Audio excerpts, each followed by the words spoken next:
ذی الحج کے 10 دنوں اور ان میں نیک اعمال کی فضیلت۔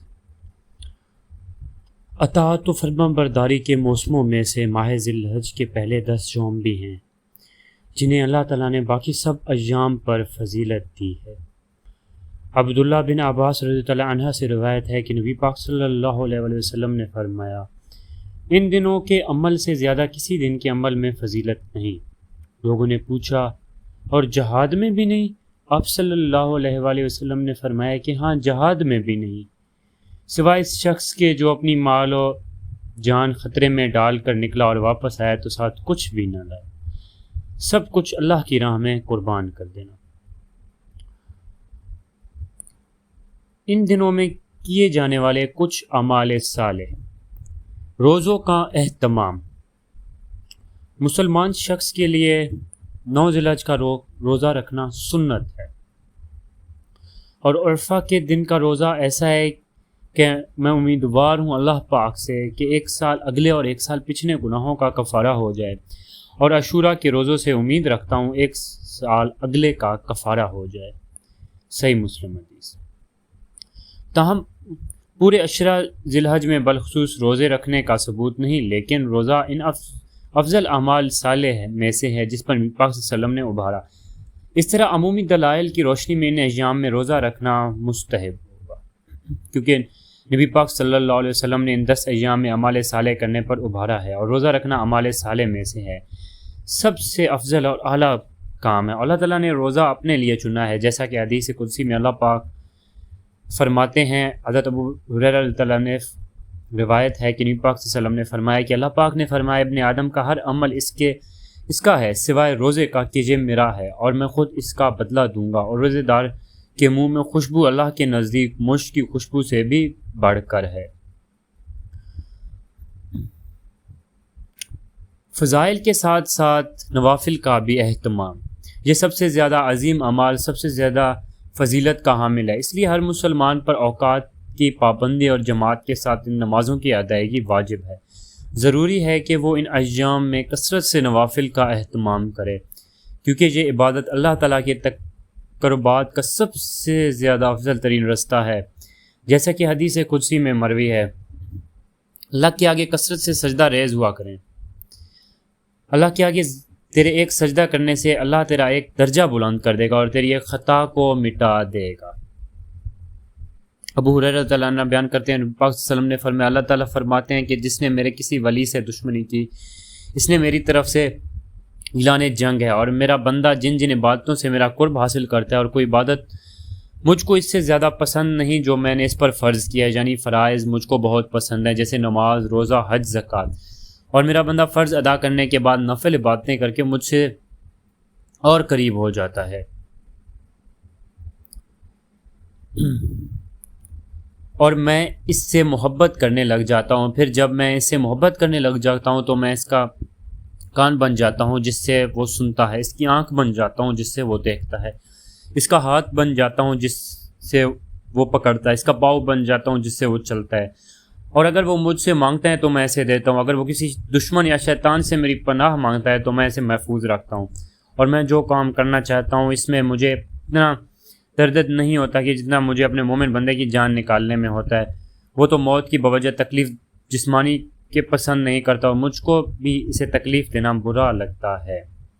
صحیح بخاری حدیث نمبر 6502۔ کثرت سے اللہ اکبر اور سبحان اللہ کہنا۔ ان 10 ایام میں مساجد، راستوں، گھروں، ہر جگہ جہاں اللہ تعالیٰ کا ذکر کرنا جائز ہے، وہیں اونچی آواز سے تکبیر اور لا الہ الا اللہ اور الحمدللہ کہنا چاہیے، تاکہ اللہ تعالیٰ کی عبادت کا اظہار اور اللہ تعالیٰ کی تعظیم کا اعلان ہو۔ مرد تو اونچی آواز سے کہیں گے، لیکن عورت پست آواز میں ہی کہیں۔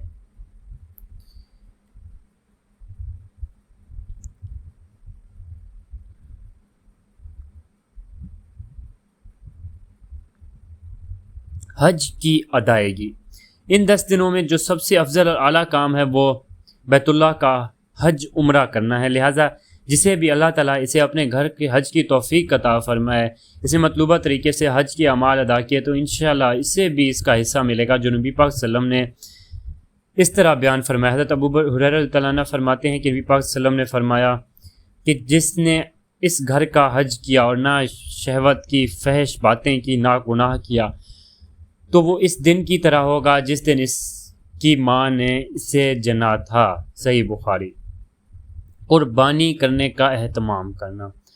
عشرہ ذی الحج کے اعمال صالح میں قربانی کے ذریعے اللہ تعالیٰ کا قرب کا حاصل کرنا بھی شامل ہے کہ قربانی کی جائے، اللہ تعالیٰ کے راستے میں مال خرچ کیا جائے۔ سورۃ کوثر میں اللہ پاک نے واضح طور پر نماز کے ساتھ قربانی کا حکم دیا ہے، پس تو اپنے رب کے لیے نماز پڑھ اور قربانی کر۔ اسی طرح ایک اور جگہ نماز اور قربانی کا ذکر ساتھ ساتھ کیا گیا ہے، ارشاد الہی ہے سورۃ انعام میں اللہ پاک نے فرمایا بے شک میری نماز، میری قربانی، میرا جینا اور میرا مرنا اللہ ہی کے لیے ہے۔ عرفہ کے دن دعا کرنا۔ عرفہ کے دن دعا کرنے کی فضیلت بہت زیادہ ہے۔ نبی پاک صلی اللہ علیہ وسلم نے فرمایا، عبداللہ بن عمرو بن عاص رضی اللہ عنہ کہتے ہیں کہ حضرت محمد صلی اللہ علیہ وسلم نے فرمایا سب سے بہترین دعا عرفہ والے دن کی دعا ہے، اور میں نے اب تک جو کچھ بطور ذکر کہا ہے مجھ سے پہلے جو دوسرے نبیوں نے کہا ہے ان سب میں سے بہتر دعا یہ ہے، لا الہ الا اللہ وحدہ لا شریک لہ لہ الملک ولہ الحمد وہو علی کل شیء قدیر۔ اللہ واحد کے سوا کوئی معبود برحق نہیں، اس کا کوئی شریک نہیں، اس کے لیے ساری کائنات کی بادشاہیت ہے، اس کے لیے ساری تعریفیں ہیں اور وہ ہر چیز پر قادر ہے۔ نماز عید کی ادائیگی۔ نماز عید الاضحیٰ کی نماز جو کہ واجب یا کم از کم سنت مؤکدہ ہے، ایک عظیم اسلامی شعار ہے، ذی الحج کی 10 تاریخ کو ادا کی جاتی ہے۔ اس دن کا آغاز و ابتدا عید ہی کی تیاری سے ہونی چاہیے، نماز عید، کیونکہ نبی پاک صلی اللہ علیہ وسلم نے فرمایا، برا بن عازب نے بیان کیا کہ حضرت محمد صلی اللہ علیہ وسلم نے فرمایا آج عید الاضحیٰ کے دن کی ابتدا ہم نماز عید سے کریں گے، پھر واپس آ کر قربانی کریں گے۔ جو اس طرح کرے گا اور ہماری سنت کے مطابق کرے گا، لیکن جو شخص نماز عید سے پہلے ذبح کرے گا تو اس کی حیثیت صرف گوشت کی ہوگی جس نے اپنے گھر والوں کے لیے تیار کیا ہے، قربانی وہ قطعاً بھی نہیں۔ اس پر ابو برا بن نیاز کھڑے ہوئے، انہوں نے نماز عید سے پہلے ہی ذبح کر لیا تھا اور عرض کیا کہ میرے پاس 1 سال سے کم عمر کا بکرا ہے، کیا اس کی دوبارہ قربانی اب نماز کے بعد کر لوں؟ نبی پاک صلی اللہ علیہ وسلم نے فرمایا کہ اس کی قربانی کر لو، لیکن تمہارے بعد یہ کسی اور کے لیے کافی نہیں ہوگا۔ مطرف نے عامر سے بیان کیا، اس نے برا بن عازب رضی اللہ عنہ نے کہ نبی پاک صلی اللہ علیہ وسلم نے فرمایا جس نے نماز عید کے بعد قربانی کی اس کی قربانی پوری ہو گئی اور اس نے مسلمانوں کی سنت کے مطابق عمل کیا۔ صحیح بخاری۔ قربانی کے مسائل کا بیان، باب قربانی کرنا سنت ہے، حدیث نمبر 5545۔ صدقہ و خیرات کا اہتمام۔ صدقہ و خیرات عمل صالح میں سے ہے کہ ایک مسلمان کو اس کی کثرت سے ان دنوں میں اہتمام کرنا متحسب ہے، اور اللہ تعالیٰ نے اس کی ترغیب دیتے ہوئے فرمایا اے ایمان والو جو ہم نے تمہیں دے رکھا ہے اس میں سے خرچ کرتے رہو، اور اس سے پہلے کہ وہ دن آئے جس میں نہ تجارت ہے نہ دوستی، اور شفاعت، اور کافر ہیں ظالم ہیں۔ نبی پاک صلی اللہ علیہ وسلم نے فرمایا، سیدنا ابو ہریرہ رضی اللہ عنہ سے روایت ہے کہ حضور پاک صلی اللہ علیہ وسلم فرماتے ہیں صدقہ دینے سے کوئی مال نہیں کرتا، جو بندہ معاف کر دیتا ہے اللہ اس کی عزت بڑھاتا ہے، اور جو بندہ اللہ تعالیٰ کے لیے عاجزی کرتا ہے اللہ تعالیٰ اس کا درجہ بلند کرتا ہے۔ جزاک اللہ۔